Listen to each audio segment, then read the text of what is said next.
Good evening. Welcome to our fourth annual Chamber of Commerce Ag Livestock Forum.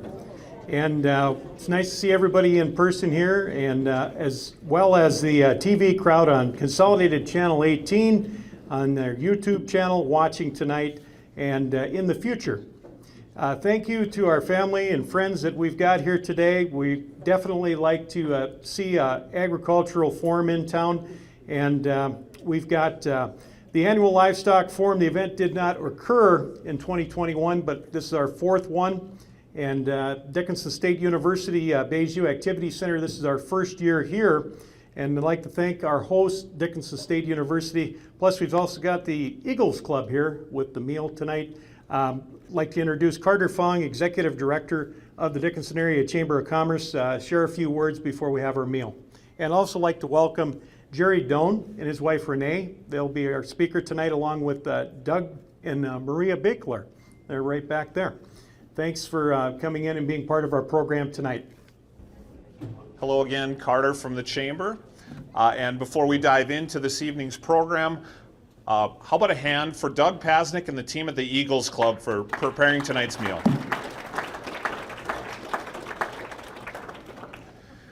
My mother grew up on a farm near Manning and attended a one-room schoolhouse grades K through 8. As for me, I think you'd have to call me a city boy who threw on some jeans for this evening. I hope you'll let me fit in for the evening. I'll be taking good notes here in a bit. But glad to be here at the Ag Livestock Forum. I need to say thank you to the Chamber staff. It includes our administrative assistant, Jody Olson, who's not able to be here this evening. It also includes our marketing and communications manager, Alicia Erickson. She's right there. Give a wave, Alicia. Please help me thank Alicia Erickson.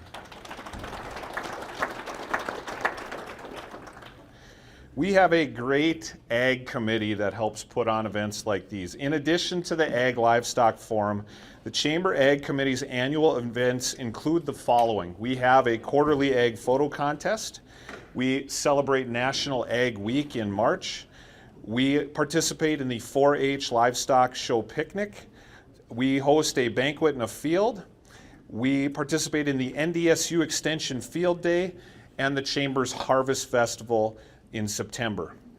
Thank you to the Ag Committee Chair, Brian Dukart, Vice Chair Kylie Gorosky, and any additional members of the Ag Committee who are here this evening. If that's you, please stand or wave and be recognized. Chamber Ag Committee.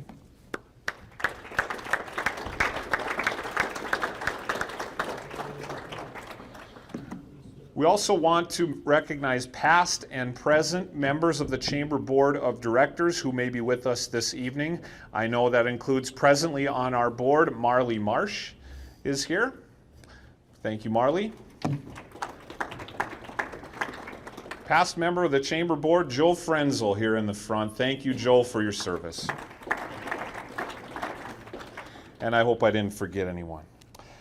We want to thank our many ag major sponsors who make these events possible. They include Blue Cross Blue Shield, Bravera Bank, Choice Bank, the City of Dickinson, Consolidated, Dakota Bank, Dakota Community Bank and Trust, Dakota Outdoor Advertising, the Dickinson Press, Dickinson State University and the Eagles Club, Farm Credit Services, Gooseneck Implement, Helena Agri Enterprises, JP Frame Shop, Rough Rider Electric, Runnings, Southwest Grain CHS, Stark Billings Soil Conservation, Stockman's Livestock Exchange, Wells Fargo, Western Cooperative Credit Union, and West Plains Incorporated. If you can't remember the full list, we've got our banner right there you can refer to. Thank you to our many major sponsors. At this time, I'm going to turn it over to the voice of agriculture on KDIX. You've heard from him once, but Mike Renner is a longtime Chamber Ag Committee member, and he will take it from here as our Master of Ceremonies. Please welcome back Mike Renner, KDIX.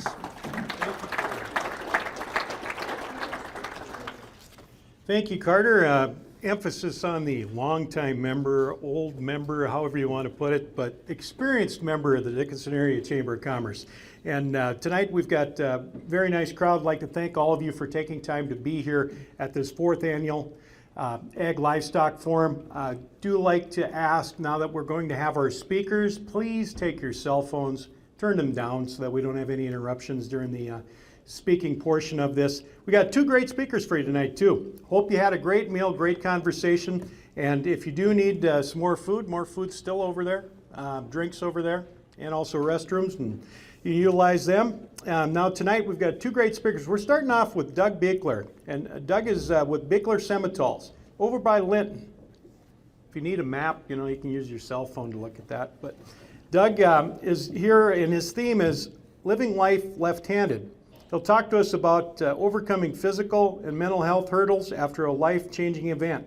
Doug and his wife, Maria, raising 3 young children, ages 5, 3, and 1, and they've got a great message for us tonight. Thank you guys for being here. I'd like to welcome to the podium Doug Bichler.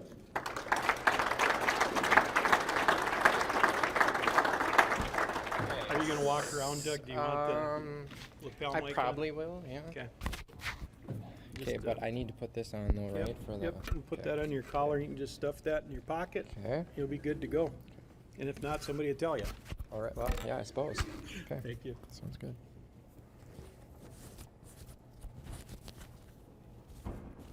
Is that high enough there? Can you hear me okay? Okay. I may try to walk around here a little bit. See if I can. All right, here we go. Well, good evening, everybody. It's great to be here. And I have to admit, I have told this story, I don't know how many times, a lot. I kind of, to the point where I feel like people are probably getting sick of listening to me already. But this is actually the first time that I'm kind of talking to a crowd in person. So I have to admit I'm a tad nervous, but hopefully once I start talking, I'm pretty good at talking. So hopefully I'll settle in here. And if you guys have questions, we can keep this informal. Sometimes things make sense in my head, but I don't get them across as well. So if you have questions, just let me know. So I guess the title of my presentation is Life Left-Handed. So I've always been left-handed. It kind of took on a new meaning for me, obviously. As you can see in the picture, I lost my right arm, and we'll get into that. But I grew up on a ranch down in Linton. I'm the third generation. Carter, are you around to hit the, got it? So this is my ranch. So this picture was taken by the Soil Conservation. In 2013, we were named I was named Conservationist of the Year, actually, in Emmons County, in my home county. And so they took this nice aerial photo of our farm, but you can see kind of the layout. We have an egg waste system, and we own about 800 acres. And this farm has been in our family for over 100 years. We were a century farm in the year 2020.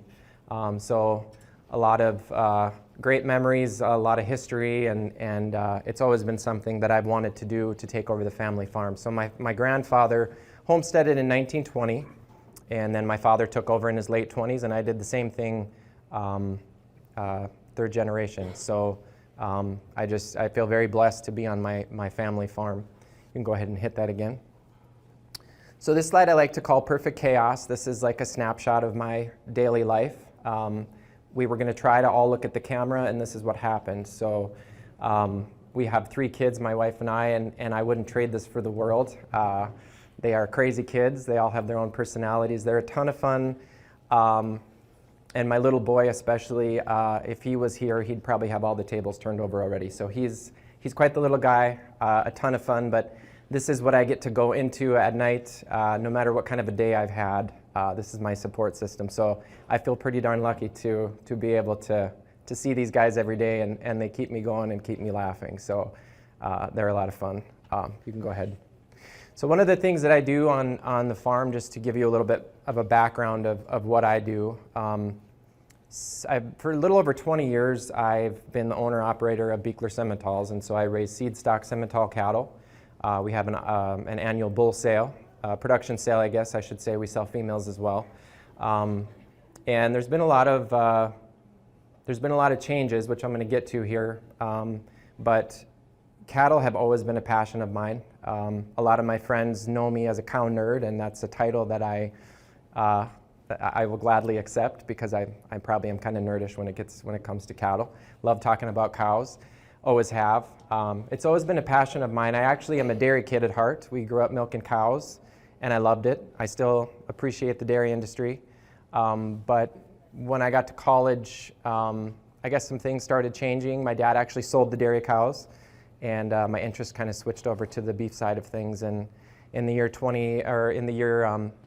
let me see here, in the year 2000, I got pretty serious about raising my own cattle and got into the seed stock business, and it's kind of grown since.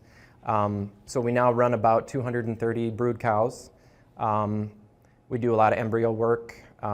We used to do a lot of AI work. Obviously, since I lost one of my arms, that's pretty tough now, so I don't do any AI work anymore, but we still do quite a bit of embryos, and we still continue on. Some things have changed. I'll touch on that here in a little bit as well, but this is kind of our main thing. This is kind of me. This is Bichler Simmentals. That's kind of who I am, part of who I am. Go ahead. So because I didn't have enough to do with 230 cows and 3 kids, I decided to add sheep a few years ago. So we started Bichler Dorpers. It's kind of an uncommon breed up here, but they're actually a really interesting breed of sheep. They're a carcass breed. They shed their wool. And I grew up with sheep. In 2009, we actually dispersed our flock of sheep. And then in 2019, I decided to get a few, just to clean up the yard. And so my wife was thinking, well, we'll get 3 ewes and just kind of a fun little project. And we now have 70 ewes, and we sell registered and commercial rams and ewe lambs. And because I can't do anything simply, I just decided to get into more paperwork and more work for myself. But it's been a great challenge, and it's kind of nice to have a distraction from the cattle. I love talking about cattle, but it's kind of nice sometimes to talk about something else too. So when I'm not talking about the kids or my cows, I'm probably talking about the Dorpers. So I guess I am 3-dimensional that way, maybe you could say. So Dorpers have been a great addition. They've been a lot of fun. So this is the day that my life changed, June 27th, 2017. This is the day that this baler changed my life. So I woke up that morning. It was just another day on the farm. I was getting ready to bale our first cutting of alfalfa. Excuse me, sorry.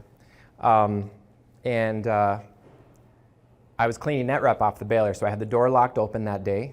And it was kind of difficult to get some of the net wrap off of the rollers. And so I just kind of decided, well, I'm going to leave it. As soon as I start it, it'll kind of fall off, And then the last thing I did, I greased it, I serviced everything. And then the last thing that I usually do when I service the baler is grease all the chains. Well, usually I have the door closed and I start it up and grease the chains when the baler's running. Well, because I had the door locked open and forgot to unlock it before I started the PTO, the door was wide open. And greased the chains, did everything I needed to do, was just walking around to turn everything off for the night and go in until the alfalfa was ready. And a huge chunk of net wrap fell off of the roller, right onto the outermost belt that I was walking by. Without thinking, didn't even give it a thought. Reached over to pull the chunk of net wrap out of the baler, and the baler decided to pull my hand in. And I lost consciousness pretty much immediately.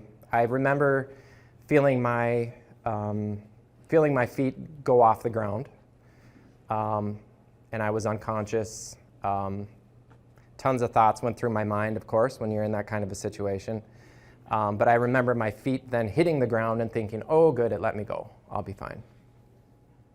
Shortly thereafter, I woke up to my shirt strangling me, so I took that off with my left hand, and then looked down and realized that my arm was stuck in this baler. So tons of things were running through my mind. So Maria and I had just been married the year prior in 2016. We were expecting our first baby. Maria was 8 months pregnant. She had just been out there 30 minutes before this happened, probably. But it was getting late. It was starting to get dark. She was tired, so she went to the house to wait for me to come in, and she had dozed off in the meantime. And I think my arm was probably stuck for about 30 or 45 minutes with the baler running, I think. Kind of hard to estimate, but that's kind of just what I think based upon the timeline. Yeah, there was a lot of things that ran through my mind. pretty much immediately, I pretty much knew I was going to lose my arm, just looking at it. And yeah, just kind of, what goes through your mind when you have a new wife, a new baby coming. I don't know, there was this fight inside of me that just thought, this is not going to be the end of me. I'm not going to stay here. And so I called for help, did the best I could, but of course there was nobody to hear me. It's just my wife and I on the farm. And so after all that time had gone by, I just decided, hey, I need to get out of this thing. I'm just going to do this. I don't care if my arm stays in here. I just need to get out. And so I started pulling pretty hard. And I tugged 3 times. The 3rd time, my whole arm came out. And I don't even remember what went through my head. I was like, yeah. I was pretty excited that I got my arm out of this baler, as you can imagine. And so being the sensible person that I am, it's probably a joke. Being the sensible person that I am, I climbed up into the tractor to turn it off, because, I mean, that's the first thing that you do after you have your arm stuck in a baler, right, is you turn the tractor off, because you can't waste that diesel fuel. So I climbed up in the tractor, turned the tractor off, went to my cell phone to call for help. Of course, it was dead. It was laying on the baler tire, out of reach this whole time. And I just thought, okay, well, I'm going to walk over to the house. So the nice thing about, well, it wasn't nice, but one advantage of my injury was my arm was stuck between the belts. And so what had happened was my arm actually all my veins and stuff had gotten cauterized, basically. So there was literally no blood loss. It was just kind of burning my arm, which it was as unpleasant as it sounds. But that was kind of an upside. I didn't lose much blood at all. I went over to the house. I did a lot of custom AI work prior to this happening. And there was a sweatshirt from an AI job that was in my car. And so I decided I need to wrap my arm, because I don't want Maria to see this. Like, nobody needs to see this. So I wrapped my arm, went in the house, called for Maria, went downstairs, dialed 911, sat on a chair on the linoleum because I didn't want to get the carpet dirty. Again, pretty logical person, logical thinker. It's the carpet. It's probably the biggest worry, right? So I went and sat on the linoleum and waited for Maria to come down, and she took over the call. I calmly explained to her that I got my arm stuck in a baler. I'm going to lose my arm, but everything's going to be fine. And she was like, what are you talking about? Because she couldn't see anything. No blood. I was just sitting there in a chair. But she had no idea what was going on. So help showed up. That's when the pain set in, reality set in. So I was rushed to, I was airlifted to Regents in St. Paul, stayed there for 2.5 weeks, couple weeks, something like that. I think July 15th we came home. So June 28th, my arm was amputated. Had 3 surgeries before I came home, I think July 15th. We were actually in a drought that year, pretty bad drought in Emmons County. I'm sure you guys probably were here too, since you're generally always in a drought here. So the day we came home, it rained. That was pretty cool. The other thing that we were going through, like I said, Maria was 8 months pregnant during all of this. We also had gutted our house because we like to torture ourselves. We were trying to remodel when all this was going on as well. So our upstairs was completely gutted, basically, when we left for this. So we came home, and yeah, it rained that day. Found out that my family had finished our house, and it was just great to be home. I just felt like the Lord had spared me, and I was basically spared for a greater cause, and that's kind of the view I've had about this the entire time. Why was I so lucky? Why it could have been so much worse than what it ended up being. And that's kind of the view that I've had since that day, and that's gotten me through a lot. So, imagine Maria and I got married in August of 16, had this accident in June of 17. Our daughter Amelia was born in August of 17. And on Christmas Eve that year, my dad passed away. So it was quite the year. It was probably the best and the worst year I've ever had, all wrapped into one. So you could say I know a little something about adversity, which I think we all know. You know, I'm not gonna say that I've been through more than other people, or I don't think it matters. But I think the moral of the story is we all know what adversity is in this business, and it's not a business for the faint of heart. And you know, when I talk to people now and talk about my accident, I always say, well, you can see what my obstacle is. You can see what I'm dealing with. I would venture to guess that most of us sitting in this room are dealing with something that we can't see right now. So I guess I would just let you know that it's okay to not be okay, and it's okay to be dealing with things. But my faith got me through, and just an incredible network of people. And so this day kind of began the next chapter in my life, and has completely changed the way that I've looked at things. You can flip the next slide. So I've always had a great network of people. I'm the youngest of 8 children, so I have an incredible family. They're all very supportive, and they all kick in and help whenever I need them to. These pictures were taken, actually, I had just finished my second term on the North Dakota Stockmen's Association Board of Directors. And after my accident, they actually rallied together and came down for a work weekend. So very shortly after I got home, Amelia was born, so it was mid-August, about a month after I got home. There was, probably upwards of 50 people that showed up in my yard one weekend to do maintenance stuff that I hadn't been able to do that summer. So they did everything from, they basically redid my feedlot. They did all the maintenance, repairs, all these different things that I had kind of been ignoring for a while. And all these people came together and helped out. And you know, even throughout this whole thing, the whole community rallied. We got hundreds of messages, hundreds of cards, just the outpouring of support was unbelievable. So, I don't know, it just, again, it just kind of stirred something in me to, I didn't realize how many people cared, to be honest. Like, I don't think we do. I don't think we realize how many people are behind us at any given moment, how many people we inspire, how many people we touch on a daily basis. And so, yeah, all these people coming together is just incredible. And it meant a lot, and obviously we'll be forever grateful for all of this. But this still continues today. We still have an incredible support system. I actually have a fan club over here. My friends from college came just to surprise me tonight, so that's pretty cool. Love to see them here. But I've just always been so blessed to have a network of people that are just incredible, and so I've been very lucky that way.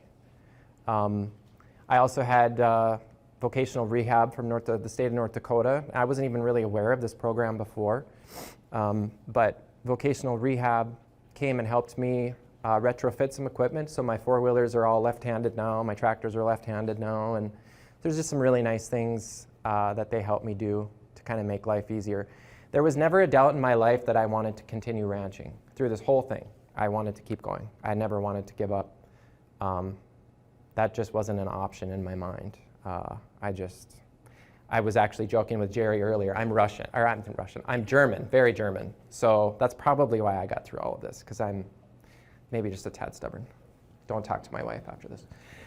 But that just wasn't an option. I just knew I had to keep going, and that's what I've done. So you can turn to the next.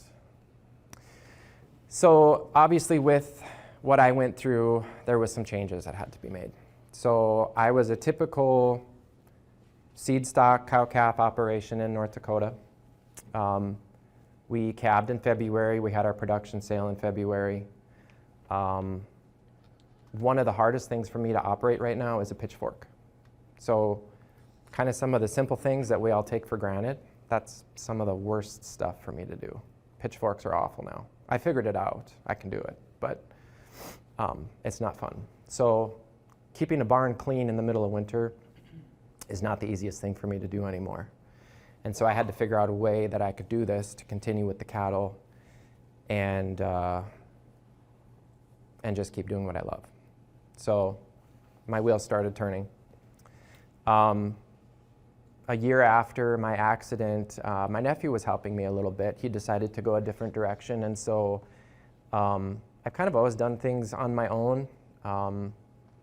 And once he decided to go in a different direction, I was on my own again. So I don't have a hired man. I do everything on the farm.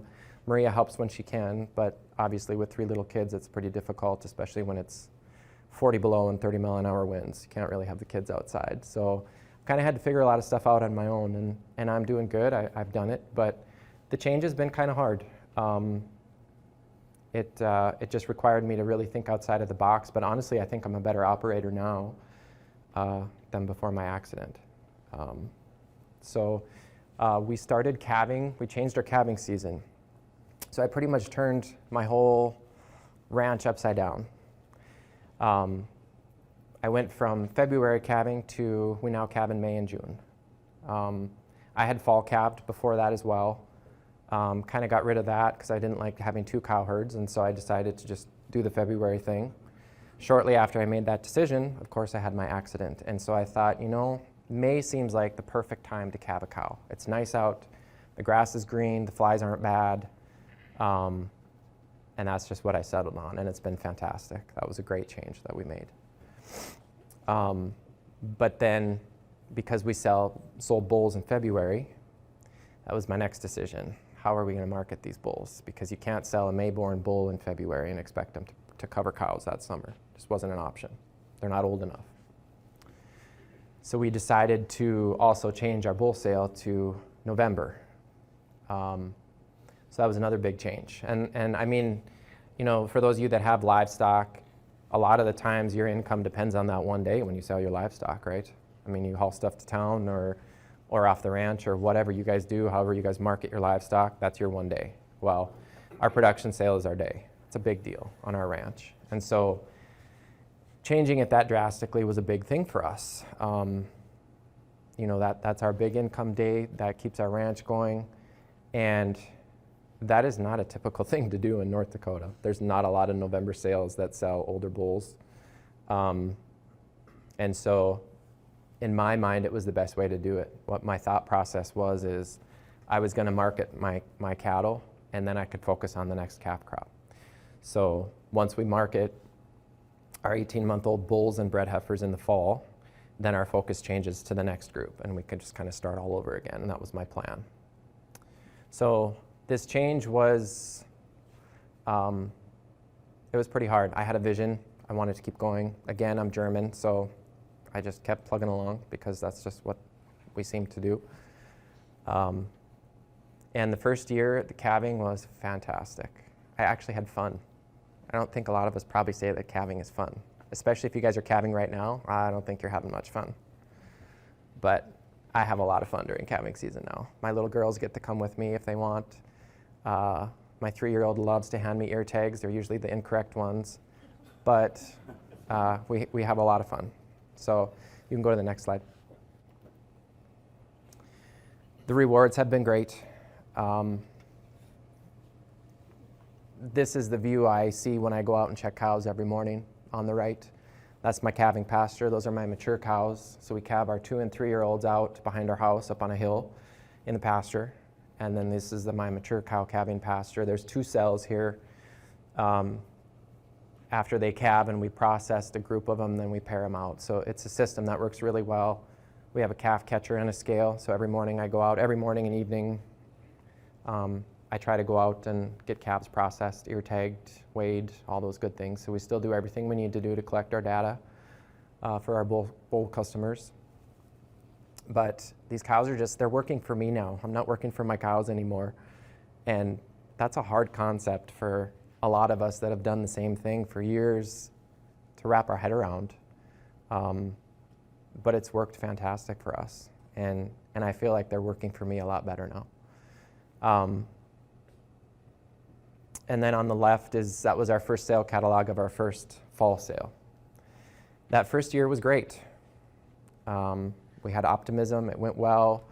The good Lord was looking down upon me again because we don't, like I said, we used to AI, but we would only AI once, and then we'd turn out and clean up with bulls. We put in a lot of embryos as well. We probably put in around 100 embryos a year, somewhere 80 to 100. That year we decided to do, the year prior I should say, we decided to do something new. We put in 2 groups of embryos, and we had 2 groups of AI cows. So in February of 2020 was our last February sale. So we sold all of our older calves in that sale. I decided to hold back about 50 bulls that were our younger set, but we still had AI and ET calves in there. So I felt like we had a pretty good offering to have a fall sale. So that year I had 2 sales. We had a banner year. It was fantastic. Last year, of course, was a drought, and I'm not going to lie, it was tough. Nobody wanted extra mouths to feed over the winter. A lot of people didn't need bulls. A lot of people sold cows. We had a lot of customers that they just didn't need cattle. So last year was tough. And with any change, obviously, there's growing pains, and we've definitely had those. But it's been fantastic. Overall, it's been good. Fast forward to this year, we just hosted our 3rd November sale, and it was one of the best sales we've ever had. We sold every lot in our sale. Our average was significantly higher. We sold more animals. We had a great crowd. We're now gathering more of a following for what we're doing and what our program, we still have the same cattle, the same quality. We're just doing something a little different. And so it took a little while for people to come with us, but they did, and we're very grateful for that. We had a great year this year, and it just gives us a lot of optimism. So I think a lot of us struggle with, or at least I did before this, I think a lot of us struggle about thinking outside of the box, but it can be done. Unfortunately, I was forced to do that. The good news for all of you is you don't have to be forced to do it. You don't have to have something happen like what happened to me to change things or maybe to look at things differently. There's just been a lot of things that have gotten me to this point. My faith has never wavered. Well, I shouldn't say that. That's false. My faith has wavered because there's been some tough days, some really tough days. But it's always been there. My work ethic has helped me a lot. And I've just kind of kept my eye on the prize. I've kept going forward, and it's working. And I'm still doing everything that I love to do. I can still go out every day and do chores. And I feel incredibly blessed to be able to do that still. So it's been great. You can go to the next slide. So now I just look at life a little bit differently. I just kind of take things one day at a time. That's kind of what we all probably should be doing.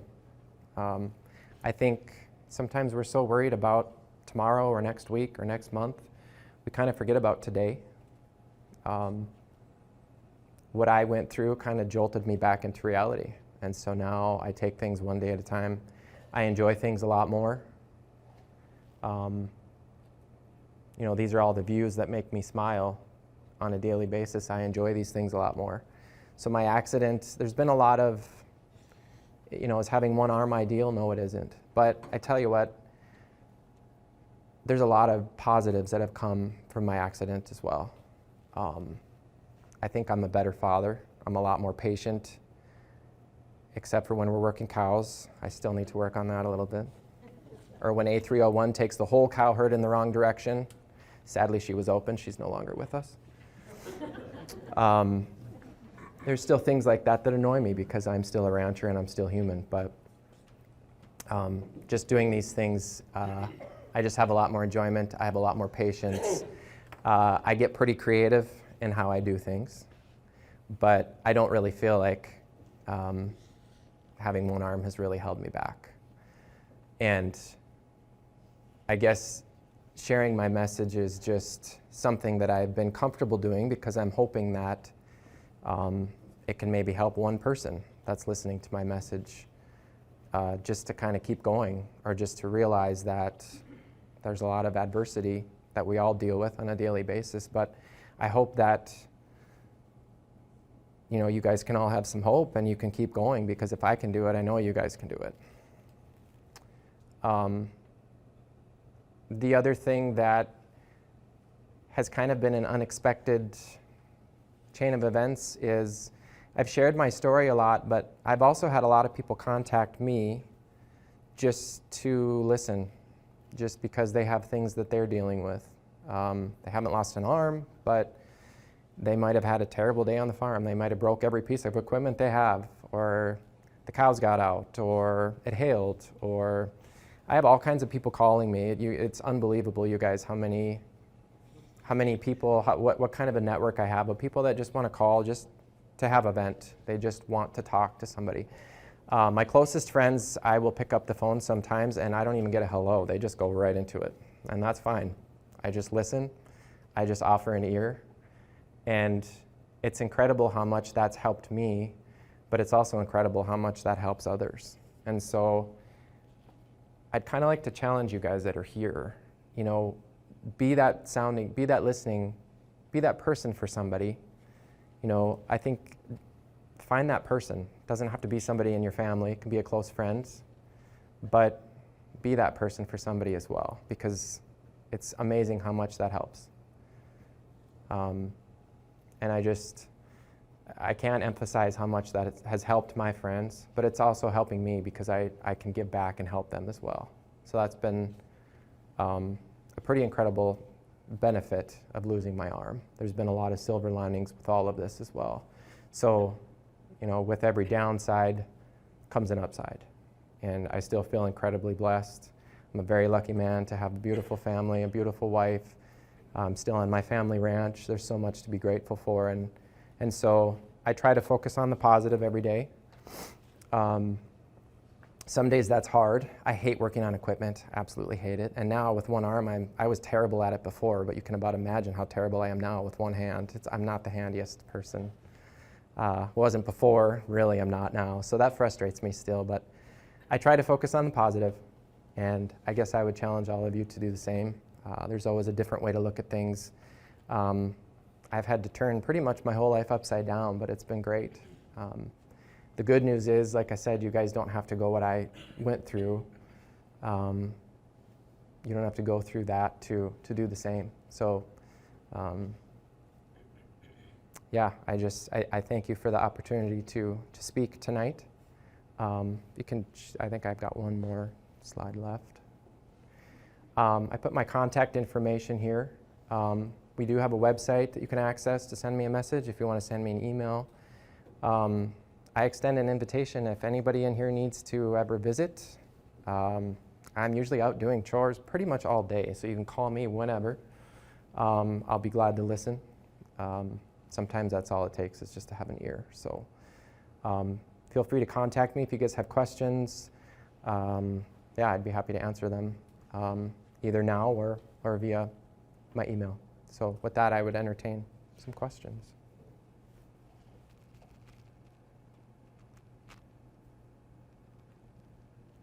Did I put everybody to sleep? Come on, guys. I look a little lively here. If you're willing to share something that's challenging for you as a parent,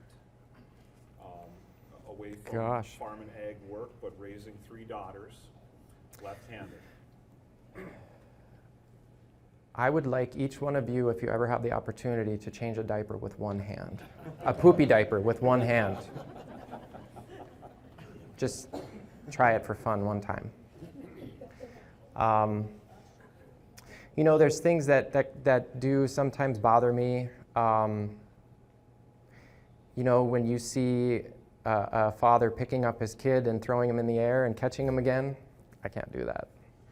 But I can still hug my kids, and I can still kiss them, and I can still tickle them. So I still get a lot of love in. But sometimes things like that bug me because I can't do that. But again, I focus on the positive and what I can do, and the fact that I'm still here to hug and kiss and tickle my kids. It could have been a lot worse. So it's all how you look at it. So those would probably be that would probably be the biggest thing. There's things I can't do, but I'm sure lucky to get to do the things that I can. Yeah. Any questions from my fan club that would be appropriate? I bet you have.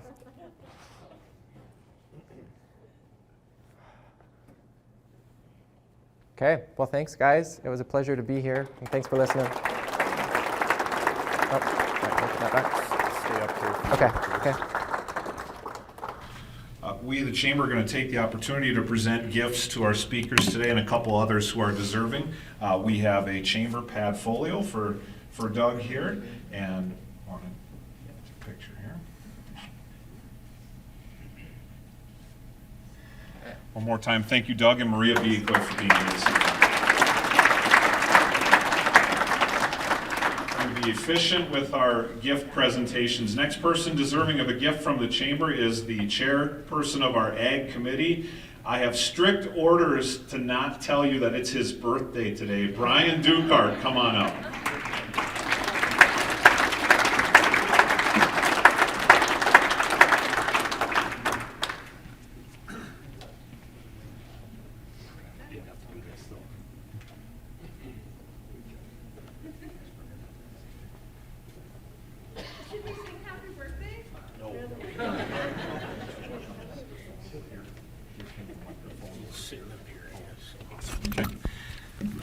We have one more committee chair with us. Marley Marsh is the chairperson of our promotions committee. That is our shop local committee along with business after hours. Come on up, Marley Marsh.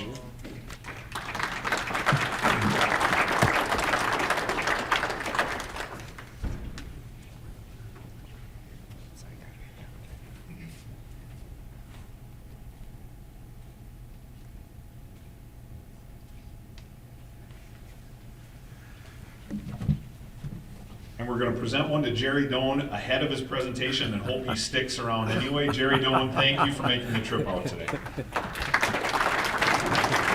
Thank you, appreciate it.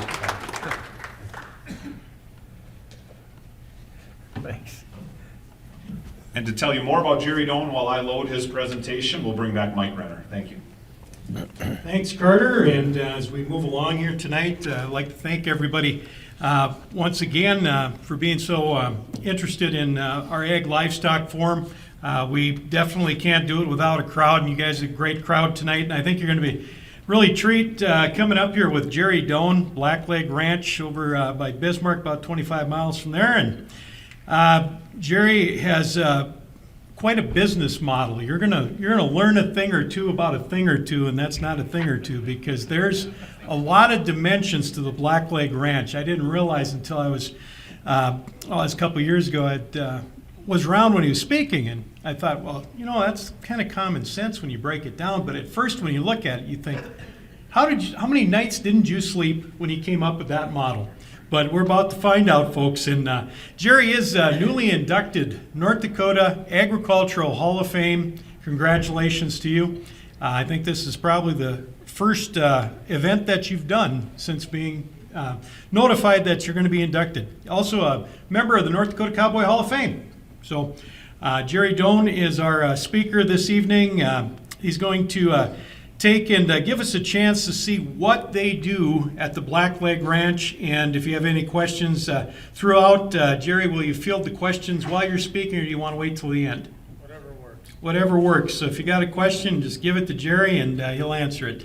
And I'd like everybody to welcome Jerry Doan. He'll be our speaker for the next few minutes.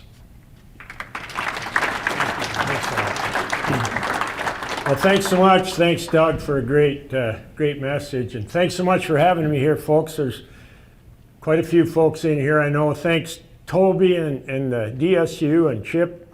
Appreciate you guys and gals being here. Maybe some of you, Toby brings the range group usually to the ranch once a year, and so I give him a lot of grief. So, and I hope you guys too as well. But anyway, I changed this up a little bit tonight because we've got a bit of a mixed audience. So I'm gonna talk quite a little bit about regenerative agriculture, because it's what, like Doug talked about, changes, and we've completely changed our ranch, and thank God we didn't have the same issue. So we'll talk about that, and then bringing this next generation back and protecting that legacy. Everybody in here has got a legacy, and we kind of forget that if you're in business or a ranch or farm or whatever. and how do you protect it, and how do you take that forward. And so we'll touch on all that. I am going to talk a little bit about grazing and cover crops and that, and then kind of move through this. Just for you guys, I was speaking down in, I guess I was speaking out in Billings a week ago, and some people don't know why our place is named after a major disease. So I thought I should tell the story. My grandfather brought the first Angus cows to southern Burley County, North Dakota in 1930. Predominantly Hereford country. They hated those black cattle, absolutely hated them. And so they were those black-legged SOBs. And my grandfather, if you knew him, he did everything with an airplane, and we had the wildest cows in the country because if you've got a plane 4 feet off your back, you can be a little nervous too. But he thought it was kind of comical that they were the black-legged SOBs, so he named it that. And so it's got a lot of, I thought growing up it was kind of crazy, but now it's got a lot of history to it, so we'll keep it. But this is, my great-grandfather came out of Canada. He was a Canadian citizen, and he ended up in Kansas in 1880, and then came back to here, which was then still Dakota Territory, and lived in a sod house there in southern Burley County, just on the east side of the Missouri River. And you guys know, as crazy as the world is, I always have to think back. Still can't be maybe as bad as living in a sod house trying to stay warm and put food on the table. And I mean, there was still Indian uprisings and things going on. I mean, I can't imagine what it was like. And so I have a lot of pride in that.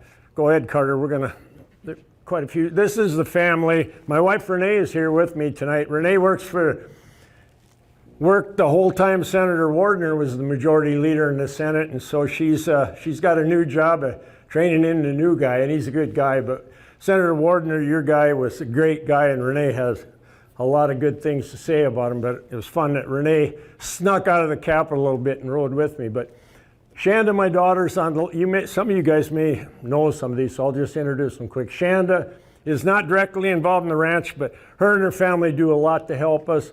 Jeremy, the oldest boy there in the front. Jay, the middle boy there on the right, and then many of you may know Jace. Jace is a cowboy in the family and does a lot of rodeoing and went to Montana State on a rodeo scholarship, and we'll talk a little bit about him as we go through. But can we protect our legacy, and would we protect it for this? This is my youngest grandson. This is Jace's little boy, Jordy. He's just going to turn 2. And I think we need to try, don't we? We're doing a really terrible job of protecting the legacy in North Dakota and across this country. We just don't do a very good job of it. And we need to pay attention if we want agriculture to stay in the hands of us family farms and ranches. We better start thinking about that. This is South McKinsey this year.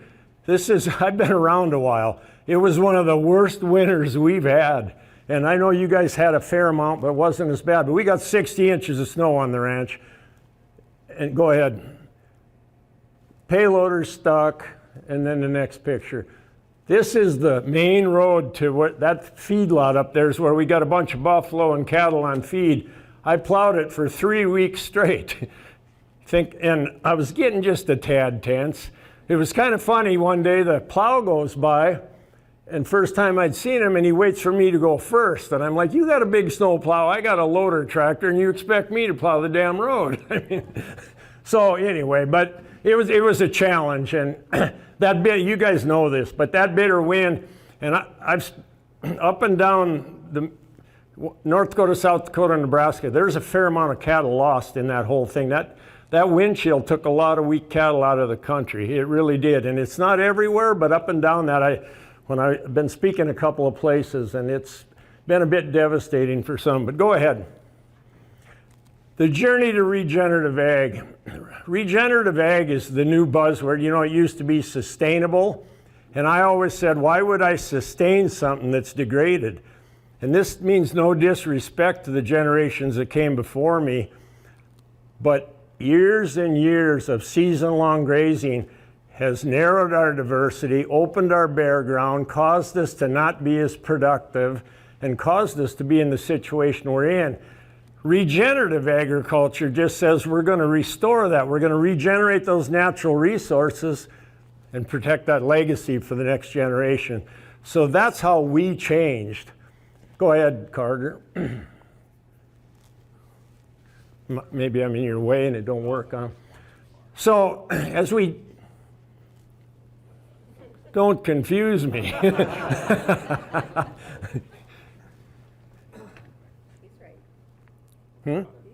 You're right. The next one say, okay, well, okay, as long as you know what you're doing.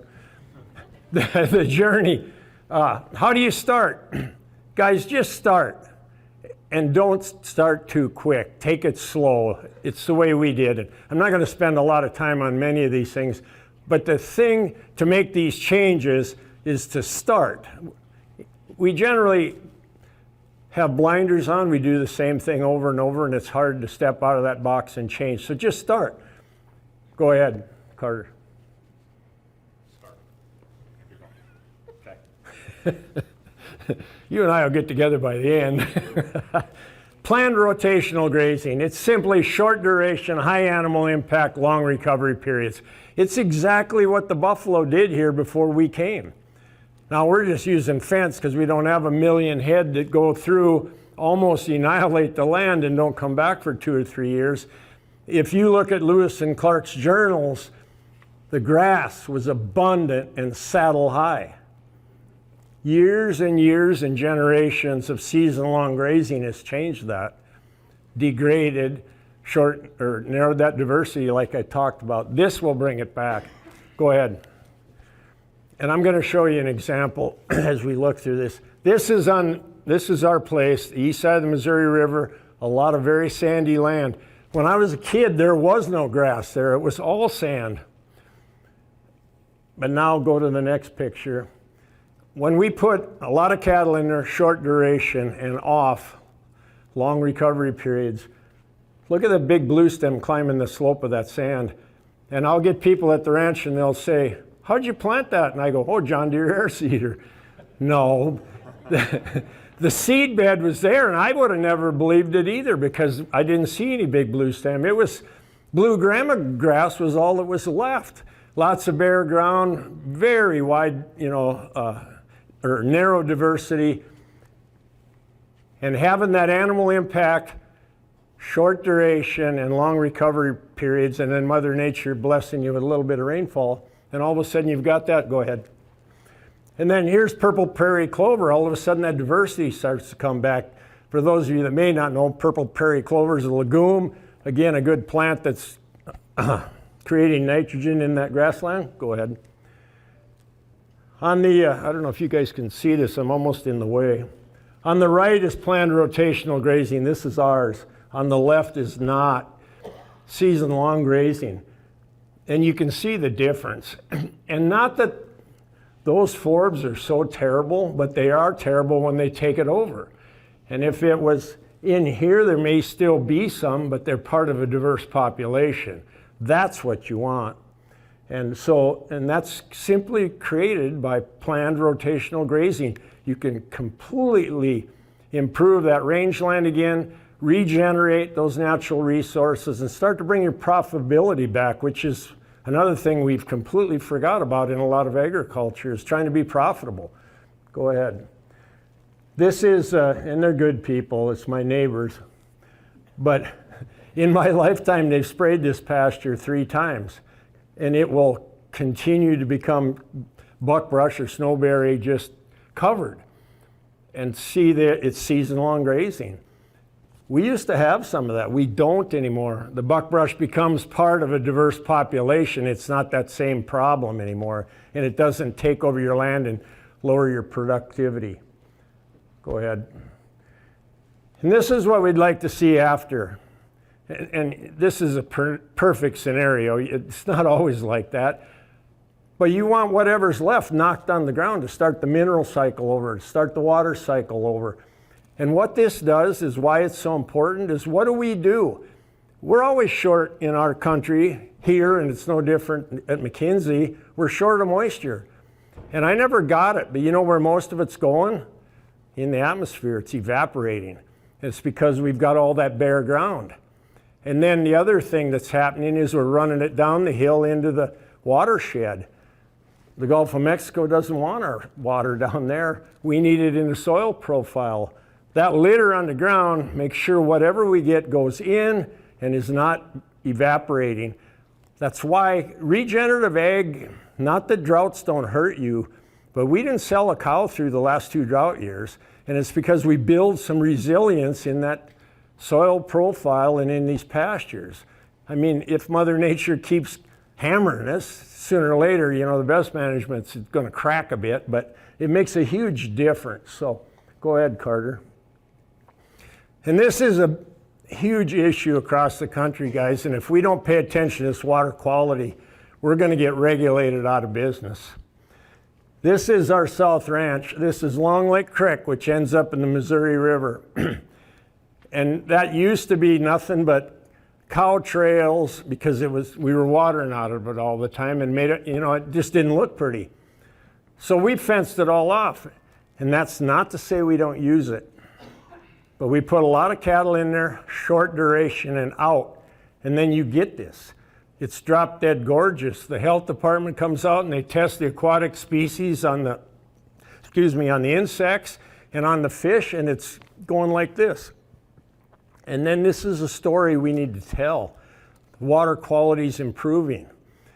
And if we don't do this and start paying attention, those downstream states, and why do we have a dead zone in the Gulf of Mexico? Why is Lake Winnipeg, why are fish vibrantly green and all these things? We're not paying attention to this water quality issue. And I just challenge you guys, we got to start paying attention or we're going to constantly be over-regulated.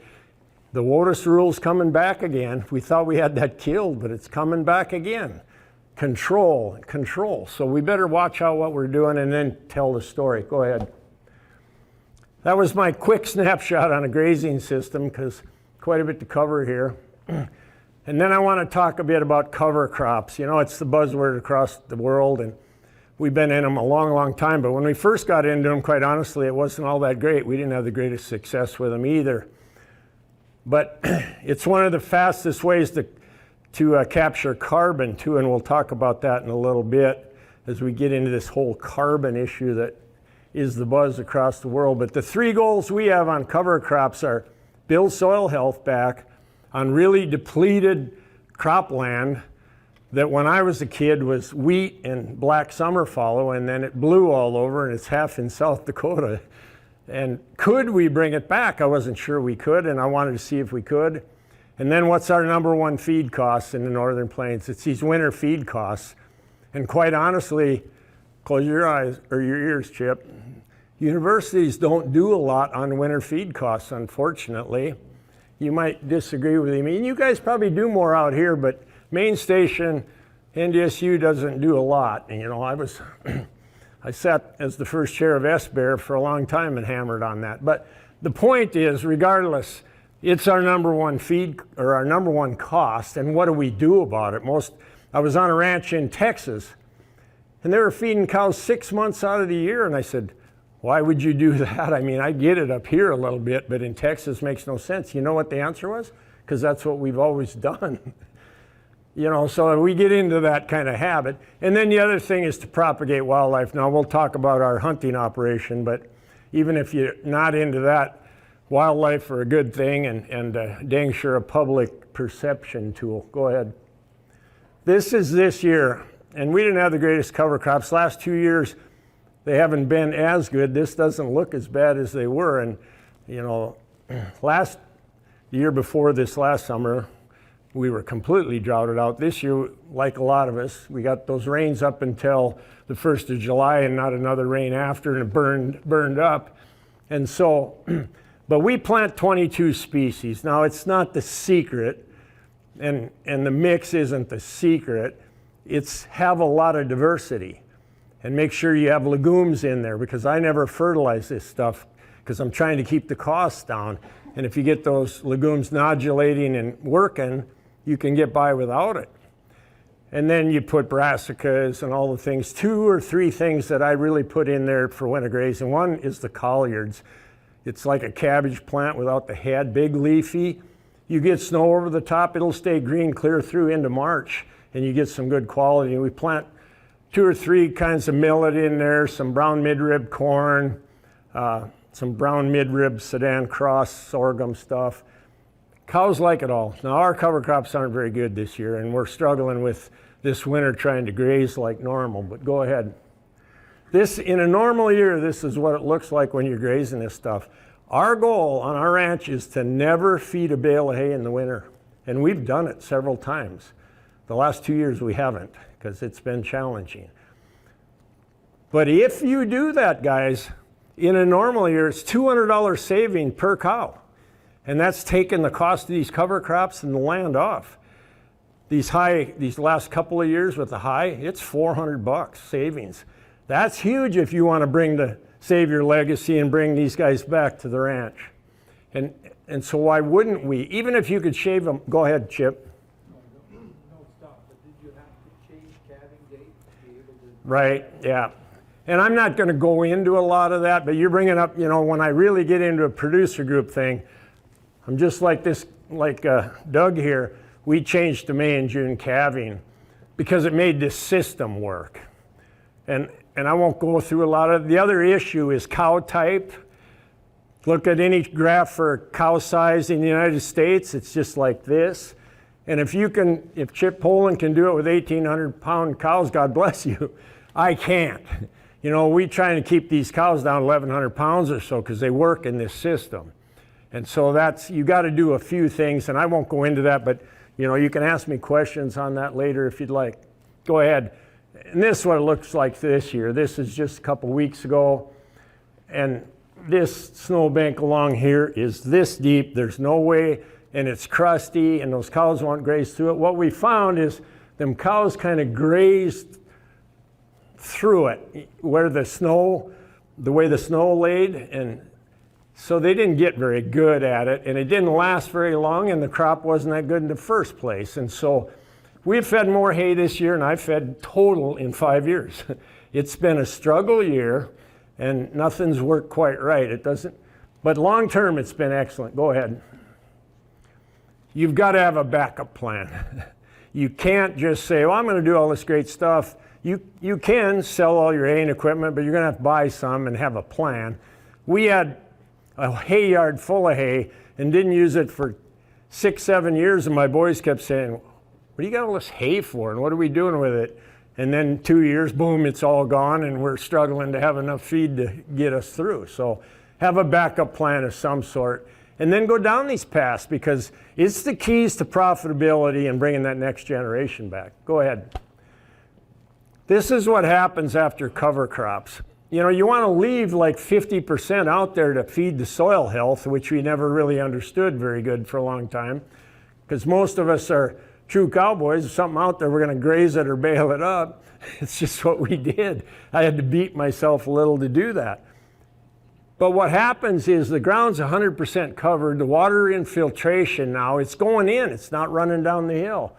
That evaporation I talked about, we're not putting it back up. It's staying there. And then it'll help with weed pressure. We don't live in a perfect world, so I wouldn't lie to you and say I don't fudge and use some chemicals once in a while, just because I got to get a decent crop. And in a perfect world, maybe we'll get there someday, but we're not there yet. And then we're building that soil biology back. And I don't have any of those slides in there, but our biology in the soils went like that. And what's that doing for us, guys? I mean, I don't have to get scientific here. It's building our organic matter back on really depleted soils. And that's the key then to not having to put all the inputs into it. We're building our own nitrogen back. We don't, it's not a perfect world, so maybe some years you got to have half of it, or maybe it's a fourth, but we've done tests on our place and eliminated it all on certain years. So that's the goal, is try to keep these costs down, bring our profitability back, and then protect that legacy. Go ahead. This whole carbon thing is the buzzword across the world, isn't it?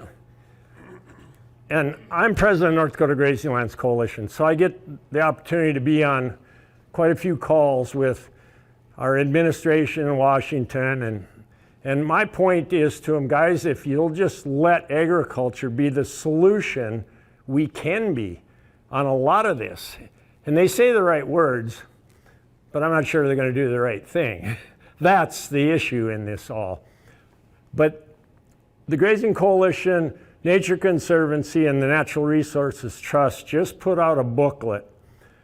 And it's basically this. It says 31%. Let's see here if I get this right. Yeah, we can capture 31% of the carbon just by planned rotational grazing and some cover crops. I think we had the experts do this. Becky Phillips, who's one of the renowned doctors on carbon in the country, we had her review this stuff. And I think it's really conservative. But the point is, when we start doing the right things of regenerative ag in livestock and using cover crops, either in a crop rotation or even in a livestock situation, we can be the solution to a lot of this carbon dioxide issue if they'll just let us. And maybe they've got to incentivize agriculture, but we wouldn't have to spend trillions on everything. And I'm not making a speech against what we're doing and all the things that are happening. It's the buzz in the Capitol this week on pipelines, and everybody's divided up and mad at each other. And I'm not trying to get into that war. But here is a real opportunity for agriculture. And if we can ever get to where animal agriculture gets paid on some of this, because right now, I've never in my lifetime seen such a discrepancy between crops and livestock. And there's only 25% of the native range left in North Dakota. If we don't get that balance, we're going to lose it. I predict we'll lose 10% more in not very long time, because we're seeing it up and down. And it's not just North Dakota. I was in Missouri, and they said they're losing it right and left. And what happens then, with that goes the wildlife. With that goes carbon sequestration. With that goes our high protein meal that we had here tonight. So we better start paying attention. I think we have a real opportunity, and we're at a crossroads now. I'm not naive. Politics gets crazy and stupid. So hopefully something good comes out of all this. But go ahead. The benefits of a regenerative system, you get to bring that next generation back. And that's partly because you should be able to improve your profitability. We can stack some complementary enterprises, and we'll talk a bit about that. And then we're protecting and improving those natural resources. That's a big deal as we go out and tell the public. That's what they really want. And they don't think we're doing a very good job of it. And we need to tell that story. And then we can be proud of that legacy that we're going to be leaving. And I just threw the soil health principles up here. Many of you know these things, but the more we review them, the better it is. It's keep soil armor on the soil. That's basically that grazing slide that had all that grass knocked down. That's armor, protecting that soil. Minimum soil disturbance. We've been no-till for 25 years. I mean, somebody would have to beat me to tear something up or dish something up. I'm not saying never, but the less you can, the better it is. Plant diversity. We've taken agriculture into monocultures, and that's not what nature is. There's 100, 200 species in a native pasture, and yet we want just wheat or corn or something to grow, and that's all fine and good, but why does nature add weeds? She's like, what are you doing? We need diversity here. So, we're just not used to doing that. And then keep a living root as long as possible. We realize we live in the northern plains, but a lot of times under all that snow, and you probably haven't froze out here either. We haven't froze. The ground's not froze, which is good. The moisture is going to go in, and there are living roots going on down there. And then integrate livestock. I get the question all the time, can we build soil health without livestock? I say, yeah, but you'll go 10 times faster. And I don't know if 10 times is accurate. Maybe it's 100 times. It's a lot faster with livestock because you have that biology in the system. So go ahead. And then this is what you get. This is our place.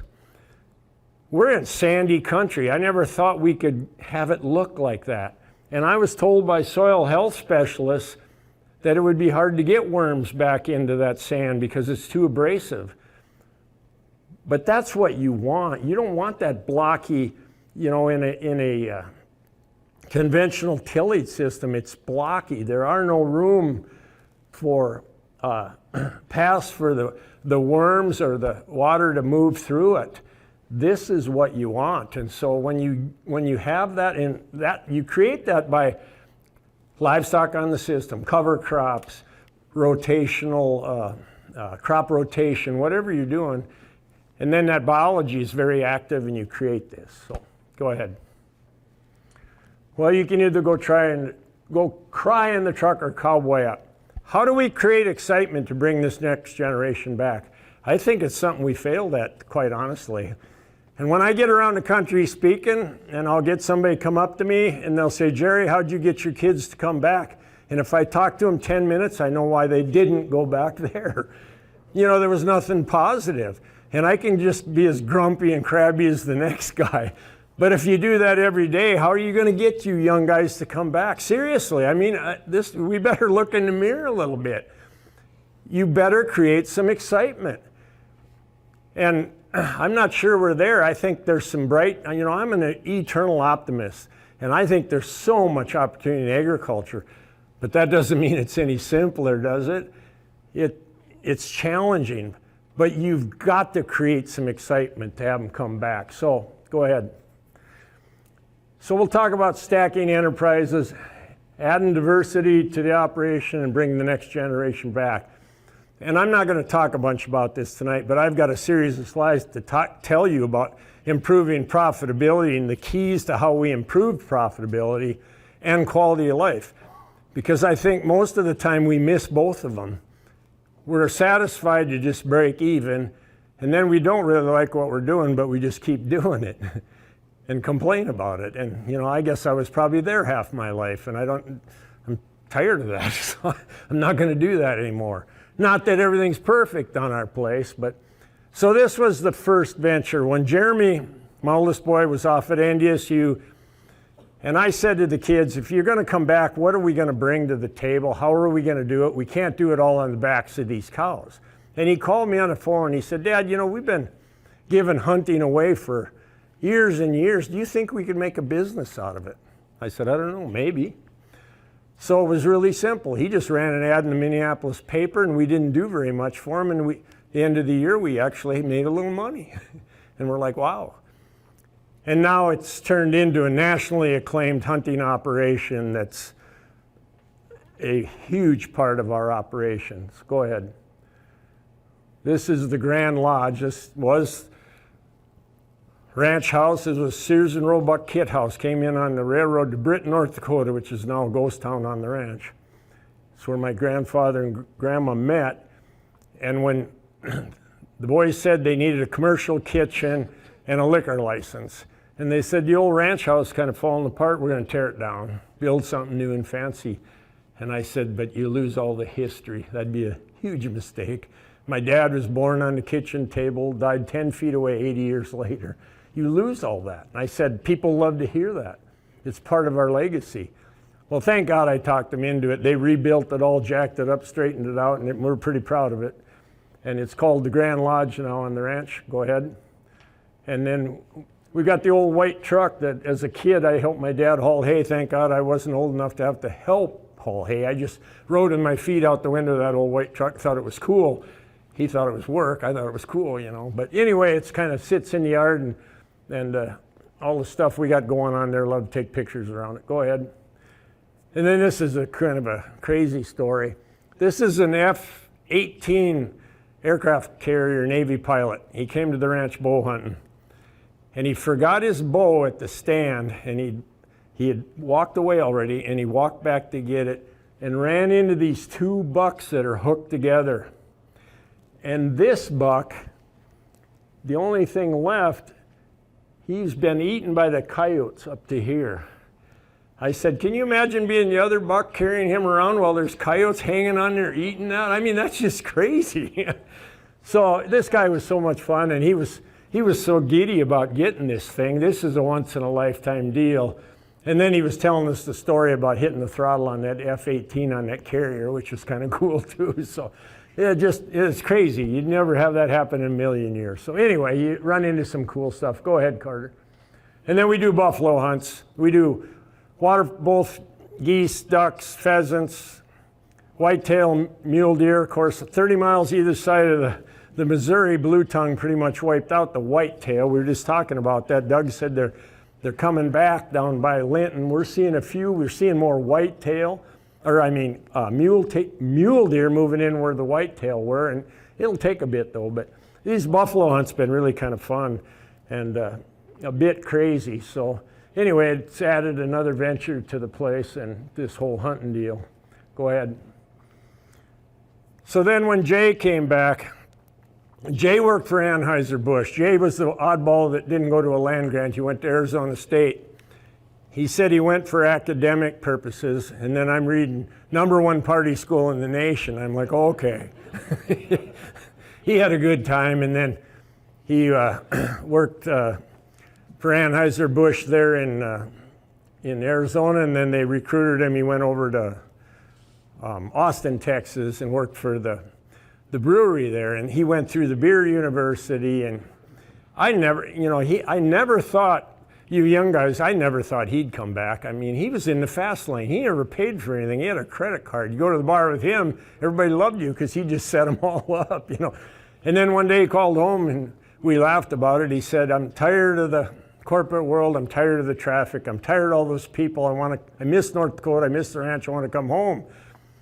And I don't know, Renee and I, maybe we said it together. What do you smoke? Kind of wondering, but Anyway, it's great to have him back, but again, a challenge. How do you fit all these families then into an operation and make it all work? So we already had some of the infrastructure with the hunting. He said, I think I can get into agritourism, tell a positive story about agriculture, because we're not telling very positive story about agriculture, and do some things different. And so this is the Grand Lodge there. Go ahead, Carter.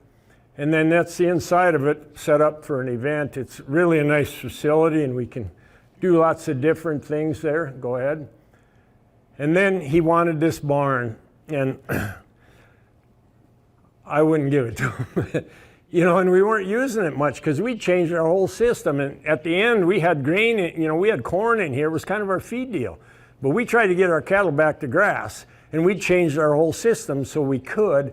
And so I'm not really using it, and I'm like, why won't I give it to him? Just I didn't want to change, Dang thing's been a barn. Why do I want this? I wasn't sure. But the one thing I'd say to you guys is, if you want these kids to come back, create some excitement, and get out of the way. You've got to get out of the way a bit. They've got to spread their wings. They've got to learn. And they aren't going to do everything the way we did it, or they aren't going to come back. And when you learn that, then it'll work. But if you don't learn that, and so many places can't learn it, and it wasn't that easy for me either. I finally just one day said, I got to get out of the way. He's got an idea here. And so that's an event center now. Go ahead. This is a really cool story. If you ever been to Bismarck, Zarell's Jewelry? This is the owners. They had their 25th wedding anniversary, and he bought his wife a refurbished Mustang, and it was a surprise. And so the brewery doors are in the back there. We had this Mustang shut in there, and they're having a dinner and some drinks and good time and all that. She doesn't know this, got the big bow on it. And one of my boys, I think it was Jay, he starts it up behind those doors and romped on it, and it echoes through the building. And then they threw the doors open, and he squeals the tires and run out and hit the brakes. I mean, the whole damn place was in tears. It was just cool. And so once in a while we would do something kind of fun, but go ahead. And then Amberly Schneider, the barrel racer that got in the bad wreck, she was at the ranch, and she's got a great story to tell, just like you, Doug. Adversity, and turn it into a positive. And we had a lot of these, kids that have some challenges, and it was just, one of them tear-jerker nights and fun to do. Go ahead. And then this was by accident, but we got into wedding business, and that's challenging at times. I don't do so good at it with mothers of the brides, so I stay away, but my boys handle it really well. But we only do one wedding a weekend. We could pack it in and make more money, but when you come to our place, you get the lodges, you get to have your rehearsal dinner there, and hopefully it's more fun that way, more family, more, you're nodding your head. Maybe you had a wedding there, I don't know. Or been to one there maybe, or maybe you're gonna have a wedding. I'll get you in trouble yet. So anyway, it's been, you know, you meet a lot of great people, have a lot of fun, and create some excitement, and add some dollars that make it so these next generation can come back. Go ahead. That's the inside of the barn, wedding dance obviously, and people having a great time. And the barn was all built with things off the ranch mostly. The big beams in there are off the railroad trestle that's not used anymore. They tore down an old barn to make the wood on the walls. Jay made all the barbed wire chandeliers in there, all the fruit jar wagon wheel chandeliers, and it's really pretty cool. So anyway, go ahead. And then out of all that, Jay had this dream, because he worked for Anheuser-Busch, to do a microbrew, and he'd had it since he'd been there, and I wasn't sure that was a grand idea either, but we have it now, and it's really growing. I don't know, you know, there's a lot of work in brewing beer. I just drank it, never worried about that part, I guess. But I watch what he goes through, and I'm like, holy smokes, there's a lot into beer. And he dumped a lot of beer at the beginning because he's meticulous that every can of blackleg beer that you open up is worth drinking. And so it's, you know, I think there's some in Dickinson. It's you know, it's really around Bismarck and Mandan. As it grows, it's getting out and about. They go ahead, switch here. There should be a, you'll get there? Okay, that's what the brewery looks like. It's a fair-sized brewery by microbrew standards. Go ahead. And then we just put the canning line in. And this is Charlotte. We have an internship program on the ranch, and Charlotte was an intern from France. And she loves it in America, just absolutely loves it. And she was an intern 4 years ago. And she came back a year ago and then said, I want to spend my life here. The problem we have with our immigration is she came legal and can only stay 2.5 years. I told her to go to the south border and walk across. But she wants to do it right, and God bless her. I hope that works, but we're trying to figure out if she gets married. So if anybody, you know, you guys, we're kind of looking for a good husband for her. So if you want a French girl, come our way and we'll see. We'll have to screen you a little bit, but yeah.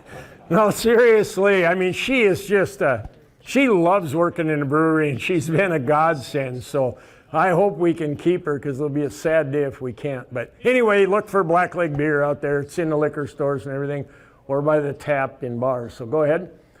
And if you haven't seen it, the new Bison line was just launched.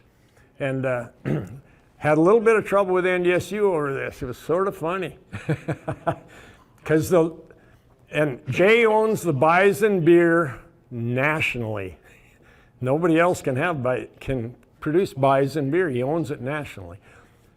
But NDSU, you know, it all becomes money. You know, it's about, yeah, that logo looks a little bit like the NDSU Bison, and I went there, and I appreciate all that. So we had to ting it a little bit here and there to make all the lawyers happy, and so we didn't end up in a clink. And so anyway, it's out there.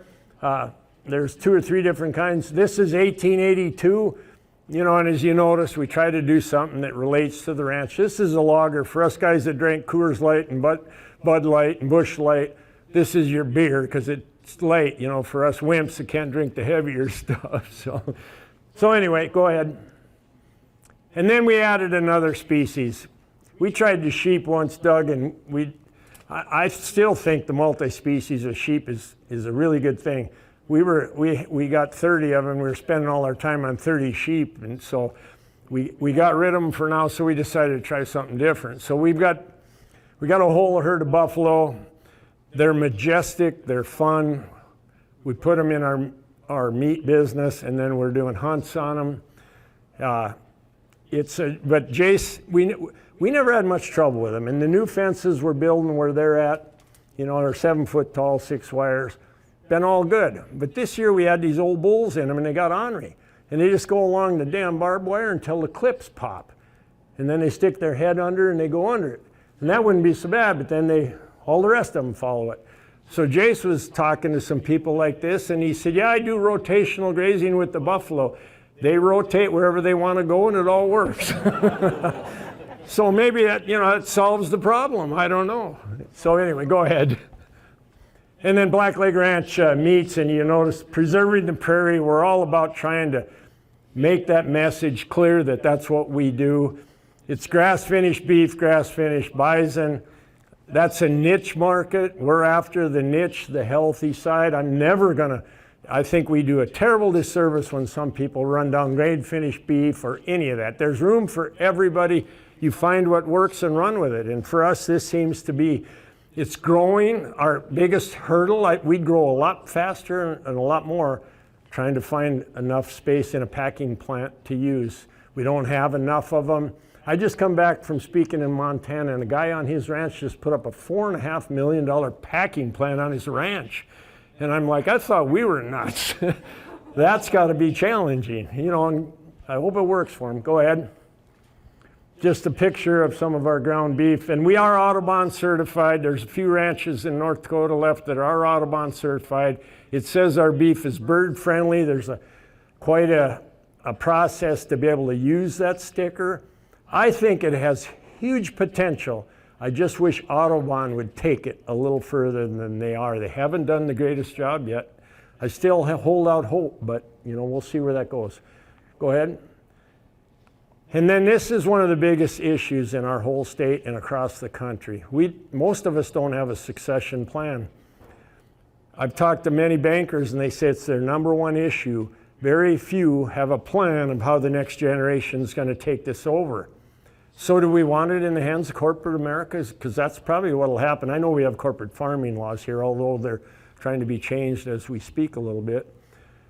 But we need to do it. We didn't have one, but we've went down this path for the last 2 years. It's not simple, and with our family and this many kids involved, it's a challenge.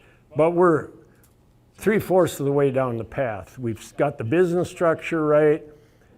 But guys, the biggest challenge in all of that, having been down that, is you can have the best business structure, the best ideas and thoughts. If you don't get the family dynamics right, you can throw the whole damn thing away because it ain't gonna work.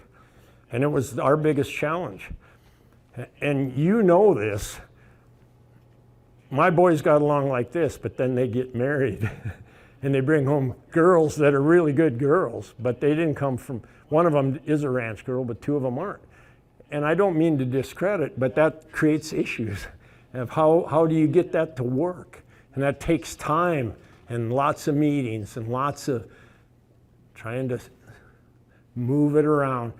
But I challenge you guys tonight, and there's a card on your table. I brought them. The Grazing Coalition's involved, and close your ears, Matt, but Starian's sponsoring this deal.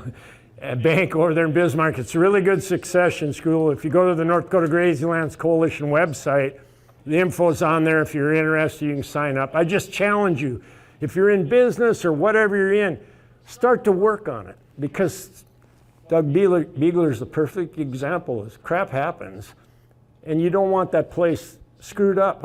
And you guys can relate to it. I've got some neighbors, beautiful place, and it's messed up because nothing was done, and then now it's not viable anymore. Go ahead. Just about to the end.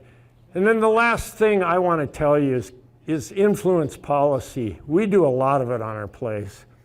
This was, we did a grassland tour, the governor's there. We've got both the leadership from the legislature. We had national, congressional folks there, and it was just telling them the importance of the grassland, why we need them, why they need to pay attention.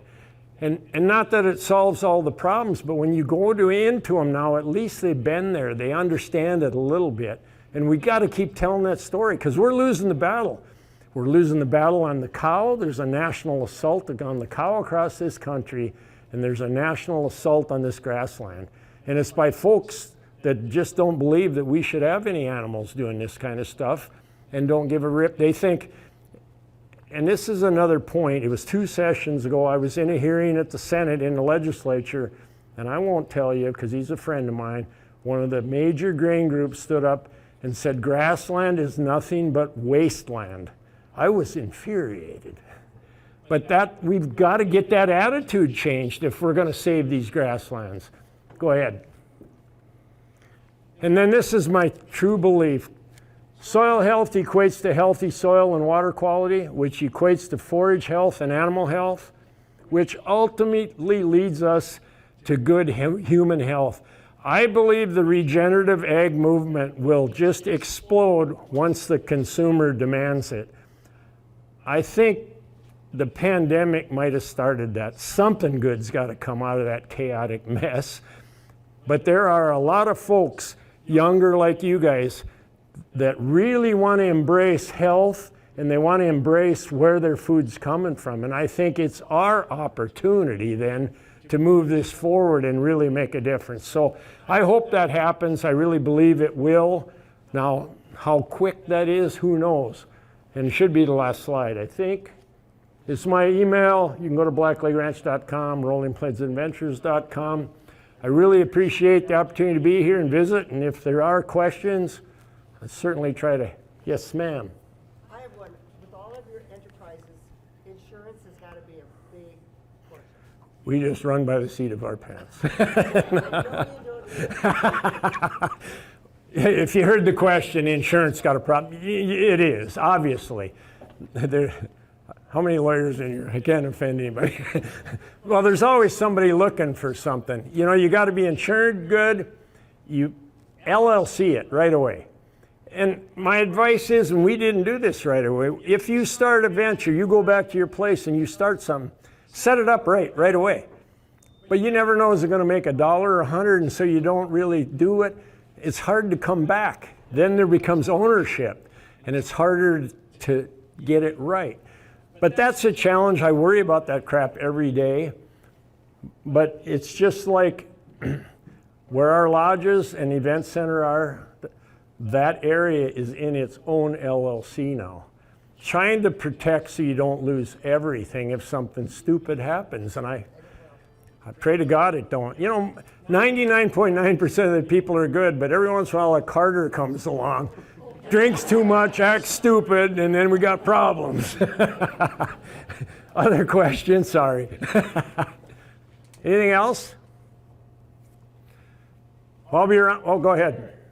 You developing a meat product system, you're selling it off.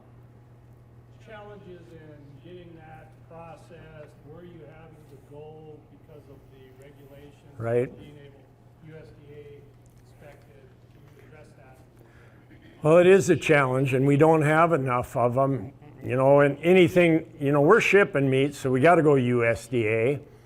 And so, and then, but we still sell halves and quarters, then we can go to, you know, the local and do that. We need more plants. I mean, if somebody, you know, it's a lot of work, obviously, and it's hard to get help, but if somebody really wanted to make some money, start a decent, clean USDA plant, because you're going to be swamped on day one. I'd bring you a bunch of cattle, because that's our challenge. And I don't know, you know, there's money available for help through the state and the feds, but it's just not like we're getting 100 guys stepping up to the plate. I think the opportunity is huge, but how do we do this? You know, and on the buffalo, it's not everybody will take a buffalo. And I've taken them to a plant where when they get off, I jump in the truck and get out, because the corral ain't that good and I'm not going to chase them down the streets. So I don't know, you know, I'm wide open to answers on that, but we need more plants. It's one of our biggest challenges, and I think every state has the same problem. And you know, the big guys broke all the little guys, and there's not very many left. But we need to grow this, because I think the demand is there, and we could grow a lot more if we had more processing. Anything else? The last thing I'd say about that, though, it isn't for everybody. It's a fair amount of work. And there were a lot of people that jumped in during the pandemic because it really kind of exploded. And there's quite a few of them quitting, because hard to get in, you know, hard to handle with customers. You know, it's more work, and you can only do so many things. So we'll see how this all goes. But all right, thanks so much. I appreciate it.